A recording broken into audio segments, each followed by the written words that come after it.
রাখি দিদি ভাই আমাদের কি বলছে শুনি, ও কি দেখাতে চাইছে দেখি। বলুন রাখি দিদি ভাই।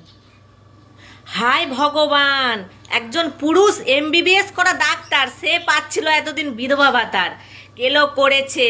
মুখ্যমন্ত্রী কি বলছে একবার বন্ধুরা শুনুন। আজকে পশ্চিম মেদিনীপুরে অ্যারেস্ট হয়েছে একটা পুরুষ, সে বিধবা ভাতা হচ্ছে।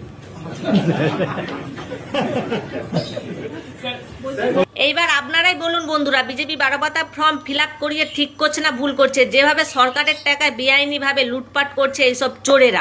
বলছি কাকু, আপনি কত টাকা ঘুষ দিয়ে এমবিবিএস এর ডাক্তারি পাসটা করেছেন একটু জানাবেন প্লিজ। আর বন্ধুরা ভিডিওটা শেয়ার করে দেবে, সব বন্ধুদের কাছে পৌঁছে যাবে। আর এইসব চোরেদের যেন উপযুক্ত শাস্তি হয়, একটা ভালো মতো একটা শাস্তি পাওয়া উচিত। কোন লজ্জায় ছেলে হয়ে মানে বিধবা ভাতার পেত, মানে সত্যি ভাবলেও অবাক লাগে। কি চলছিল এতদিন, 15 বছর কিভাবে দুর্নীতি চলছিল, সরকারের টাকা ভোগ করেছে, সেটাই ভেবে অবাক হচ্ছি।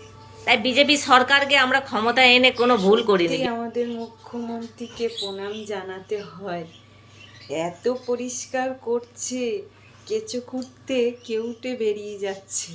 বাহ বাহ, দেখে খুব খুব খুশি হলাম।